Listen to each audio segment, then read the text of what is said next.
Hi guys, good morning, welcome and welcome back to my channel. तो guys अभी हो रहे हैं सुबह के 8:45 और उठ तो मैं आज जल्दी गई थी क्योंकि और आज मैं उठी भी इतने खतरनाक अलार्म के साथ हूँ ना। नींद में थी। मम्मी कितना बज रहा था तब?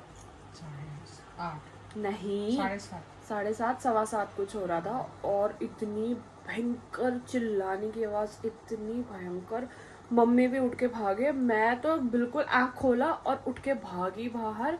तो हमारे यहाँ पे एक ये पीछे घर है, इसके बगल में यहाँ पे जो घर है वहाँ पे आंटी छत में गई होगी चद्दर उठाने के लिए। आंटी को बंदर ने काट दिया।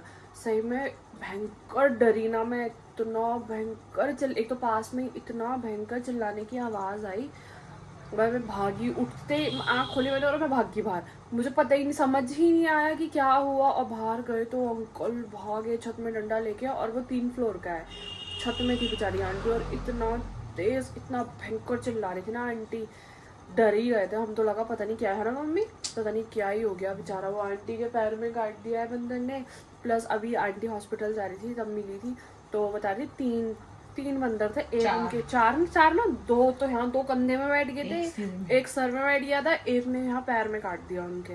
वो क्या हुआ कि आंटी चद्दर उठाने के गई, वही इस वाले दूसरे घर की छत में बंदर थे, आंटी चद्दर उठा रही थी और वो आंटी ने चद्दर झटका और इधर उनके हाथ से उनका बंदर का बच्चा गिर गया। उन लोगों को लगा वो आंटी ने कुछ करा, वो एकदम से दूसरी छत से कूद के उनके पास आके उनके ऊपर सर में ही चढ़ गया उनके। तब इतना भयंकर चिल्लाई, पूरा आंटी के यहाँ नाखून का निशान पैर में है ना मम्मी। मम्मी ने तो देखा, मैं तो डर के अंदर आ गई थी। पूरा से काटा हुआ निशान है भाई। हमारे यहाँ बंदरों ने बहुत आतंक मचा रखा है। मम्मी तो वैसे इतना डरती है, अब मम्मी को और ज़्यादा खौफ हो गया है।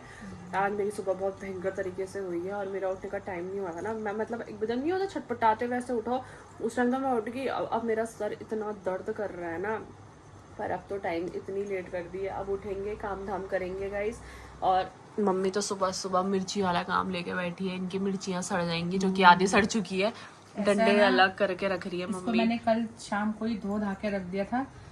अब मैं इसको इस डब्बे में, इसकी जो पीछे की डंडियां होती है ना, इसको सुखा के, ये डंडियां तोड़ के आप डब्बे में भर के रख दो। ये आपके 10-15 दिन आराम से चलती है, खराब नहीं होती है। अगर आप ऐसे डंडे के साथ धो के रखेंगे ना गीला, तो ये डंडी खराब हो जाती है, तो मिर्ची भी खराब हो जाती है। इसलिए मैंने इसको कल शाम को धोया, रात भर ये सूखा।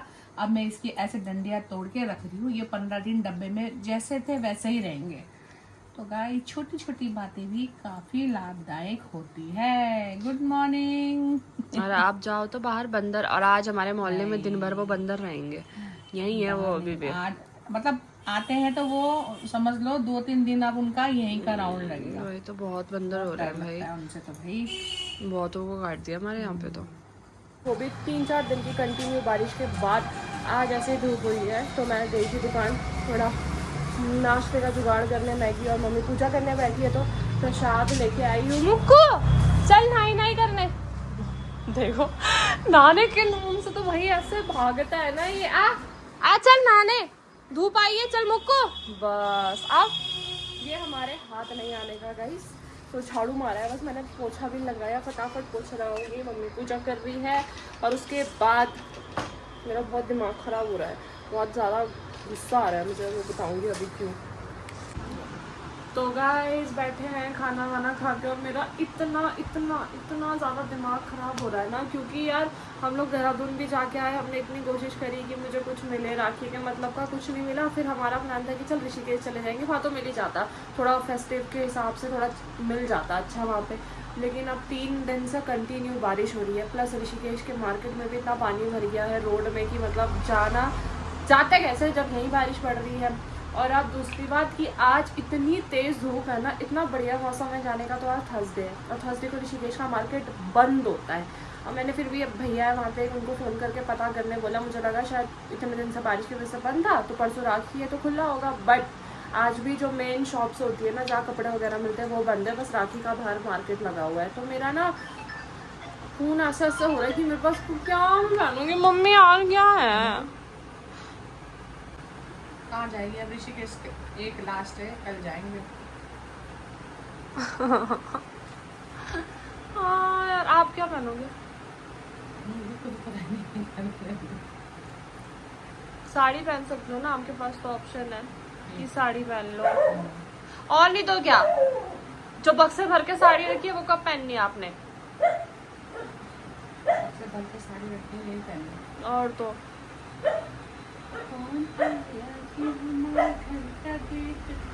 नहीं कोई भी नहीं यार, नहीं।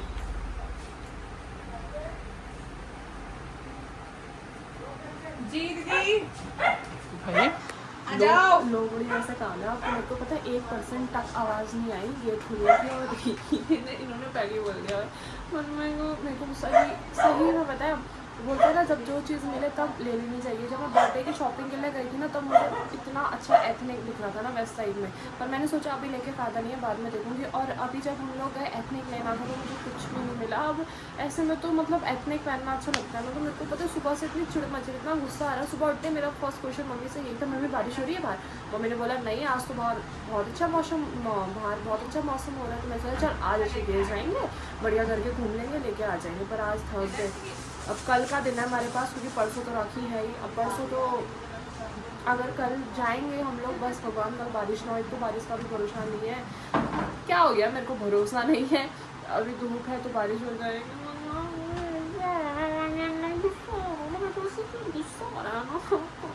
ये बाहर की धूप को देखकर मुझे इतना ज़्यादा गुस्सा आ रहा है ना कि मैं नहीं जा पा रही हूँ कहीं पर भी। मैंने पता है यहाँ से कैब भी चेक करी कि क्या पता मॉल ऑफ देहरादून तक की कैब आ जाए, तो मैं कम से कम मॉल ही चले जाऊँ, मुझे कुछ तो मिले। भयंकर यहाँ कैब ही नहीं आती, कोई ऑप्शन ही नहीं है जाने का।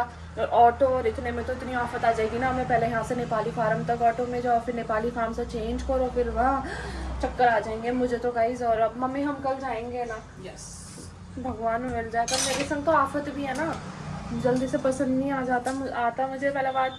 हाँ मम्मी ये तो यही अब मुझे बोल रही है अब कल चल जैसा भी मिलेगा तू ले लेना फिर, क्योंकि उसके बाद तो राखी वाले दिन मम्मी ने तो मुझे एक ऑप्शन और दिया। हाँ मम्मी कि एक काम करते हैं, राखी वाले दिन ही हम फटाफट निकल जाएंगे और तो पहले मॉल और देहरादून चले जाना, वहां से कुछ ले लेना फिर चलेंगे। मैंने कहा भगवान इतना भी कोई नहीं हो रहा कि बिल्कुल इतना घाटी घाटी हो, देखेंगे मिला तो अच्छा, पर मुझे चाहिए मम्मी, मुझे चाहिए तो चाहिए तो चाहिए। और ये धूप देख के तो मुझे और ज्यादा गुस्सा आ रहा। आज ही थर्सडे होना था मम्मी, तो। और राखी की वजह से तो खुली होनी चाहिए ना दुकानें, भयंकर की बंद करके बैठे हुए बदतमीज लोग। सिर्फ राखियां लगी है कि बाहर ठिल्ली में ऋषिकेश में, और ऑलमोस्ट जो बड़ी बड़ी दुकानें हैं जहाँ मिलता है वो सारी बंद है की।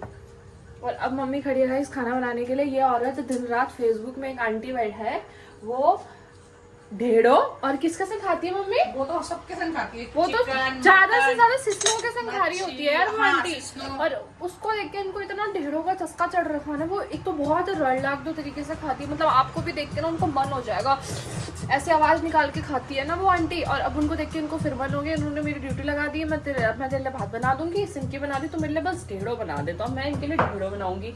अब मम्मी लगी है सिनकी की तैयारी में, यहाँ सिनकी भिगा के रख दी है, आलू खींच के रख दिया, कढ़ाई उन्होंने चढ़ा दी है, मम्मी ने की झोल है वो भी नेपाली है। हाँ अब वो शायद नेपाल की है या कहाँ की है गाइस मुझे नहीं पता, आज मैं उनका देखूंगी।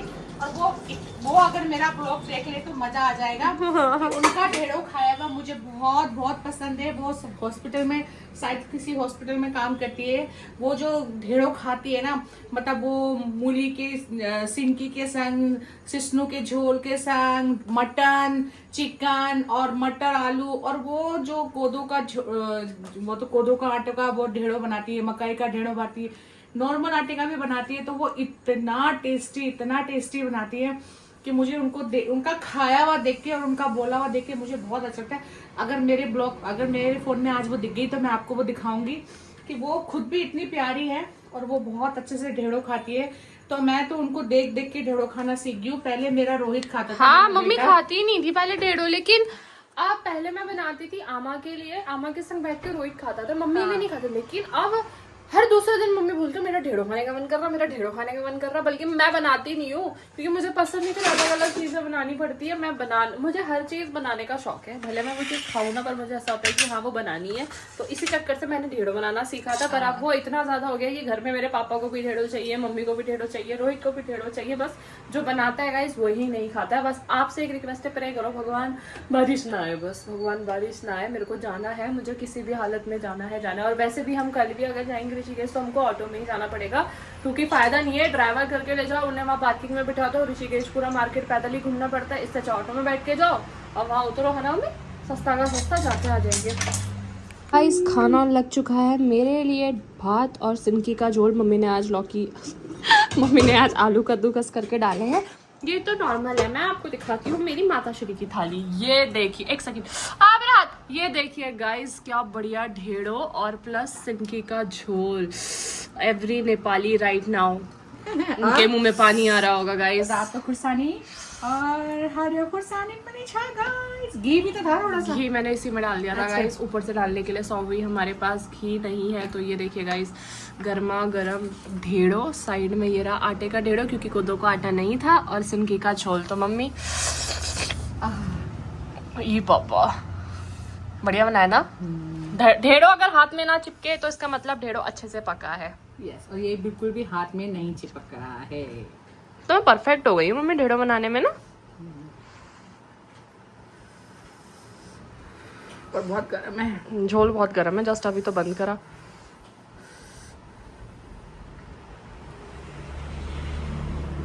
और सिनकी भी इतना नील दिया आपने तो पट, तो नील नहीं, थोड़ा सा गुटलुंग गुटलुंग तो करो मुख में। नहीं। वाओ गाइस, रोहित ये देखो, और सिनकी बहुत जबरदस्त बनाया है। ढेड़ो नहीं बना, ढेड़ो तो गजब है ही। इसको खाने का तरीका यही है क्या? फुटलूंगी नील, आपने तो नील के थोड़ा सा चबाओ तो सही उसे। चबाना नहीं है ना उसे, हाँ उसको नीलना ही है। मेरे से तो नहीं होता। तो उससे नहीं होता, मेरी क्या गलती। चबाएंगे तो दांत में फंसेगा ना। अबे पुटुंग पुटुंग नील रहे आप तो बस। नीलना ही तो होता है ऐसे। हाँ एक बार चबाओ, एक बार मेरे लिए चबाओ ना, प्लीज। वो एक बार चिपक जाए ना। नहीं चिपकेगा ना, वो इतना बढ़िया बना है, नहीं चिपकेगा वो।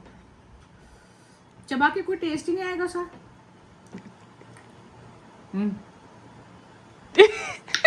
अब मुझे खान दे। और मैं भी खाती हूँ गाइस। चलो मम्मी को ये नेपाली डिश ढेड़ो अनि अनि को सिनकी झोल। का झोल। सिनकी हेर्नु गाइस, अनि आलु भी छ यसमा। खानु है, मैं भी खान्छु जेरी। गाइस एसी की हवा मम्मी तक नहीं पहुंच रही थी, तो मम्मी एसी तक पहुंच गई। आज मम्मी के संग एक हादसा हो गया है। आज मतलब मेरे संग हादसे ही हो रहे। आज तो सही में वो भयंकर। आंखें देखो गाइस मम्मी की लाल। मम्मी चटनी कूट रही थी और मम्मी के आंख में मिर्ची घुस गया। तो मैंने बोला थोड़ा ऐसे साइड में हो जाओ, एसी का हवा लगने दो, ठंडा ठंडा हवा। तो मम्मी एसी की हवा खा रही है। आपकी तो नजर उतारनी पड़ेगी, आपके संग हादसे पे हादसे हुए जा रहे हैं। 2 बार गिर गई। हाँ ठीक है, आज ये हो गया देखो, पूरा आंख देखो गाइस लाल ही हो गई है। लाल हो गई मेरे को। ऐसा करो वहीं पे कर लो, थोड़ा उससे आराम मिलेगा, बहुत ठंडा हवा लग जाएगा। उल्टे उल्टे काम बस।